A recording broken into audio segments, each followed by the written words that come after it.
সারা দেশে ত্যাগের মহিমায় উদযাপন হচ্ছে পবিত্র ঈদুল আজহা। ঈদের প্রধান জামাত অনুষ্ঠিত হয় জাতীয় ঈদগাহ ময়দানে। একসাথে নামাজ আদায় করেন রাষ্ট্রপতি ও প্রধানমন্ত্রী। জামাতে অংশ নেন প্রধান বিচারপতি, মন্ত্রী পরিষদের সদস্য, রাজনীতিবিদ, সমাজের বিশিষ্টজন সহ সর্বস্তরের মানুষ। নামাজ শেষে দেশ ও মুসলিম উম্মার শান্তি এবং কল্যাণ কামনায় মোনাজাত অনুষ্ঠিত হয়। ঈদের সকাল, খুশি আর আনন্দের ছোঁয়া চারিদিক। ঈদের খুশিতেই এমন ঢল মানুষের। উদ্দেশ্য পবিত্র ঈদুল আজহার জামাত আদায়, গন্তব্য জাতীয় ঈদগাহ ময়দান। নতুন পোশাক আর গায়ে আতর সুরমার সুগন্ধি সকালের স্নিগ্ধতাকে বাড়িয়ে দেয় কয়েক গুণ। ছোট্ট শিশু থেকে শুরু করে সব বয়সীদের পদচারণায় মুখর জাতীয় ঈদগাহর চারপাশ। নারীদের জন্য ছিল বিশেষ ব্যবস্থা। জাতীয় মসজিদ বায়তুল মোকাররমের খতিব মুফতি মোহাম্মদ আব্দুল মালেকের ইমামতিতে ঈদুল আজহার প্রধান জামাত শুরু হয় সকাল 7:30টায়।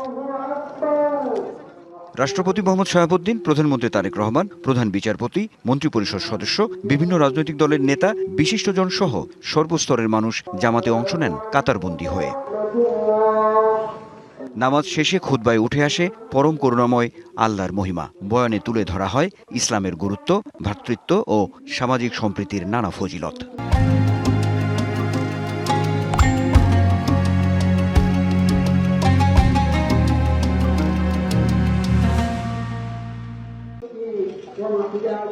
এরপর মহান আল্লাহর দরবারে দুহাত তুলে সবাই দোয়া করেন গুনাহমাপ, দেশ উদ্দেশ এবং মুসলিম উম্মার শান্তি কামনায়।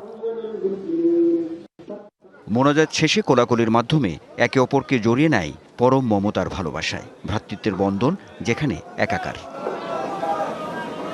মানবিক গুণাবলীর বিকাশ সাধন, চিন্তার স্বচ্ছতা, ত্যাগের মহিমা, হৃদয়ের উদারতা সবকিছু মিলে কোরবানির ঈদ এক স্মরণীয় অধ্যায়। ত্যাগের মহিমায় উদ্ভাসিত হওয়ায় মূলত ঈদুল আজহার মূল প্রতিপাদ্য। অন্যদিকে ঈদ মানে আনন্দ, খুশি, অনাবিল আনন্দ নিয়েই মূলত ঈদ আসে। এই এত উদ্বেলিত আনন্দ এবং সেই সঙ্গে যে ভ্রাতৃত্ববোধের জায়গা তৈরি হয়, সেটি যাতে প্রতি মুহূর্তে বছর জুড়ে বহমান থাকে, ঈদের দিনে, খুশির দিনে, এমন প্রত্যাশাই সবার। Anwar Hossain, DBC news, Dhaka.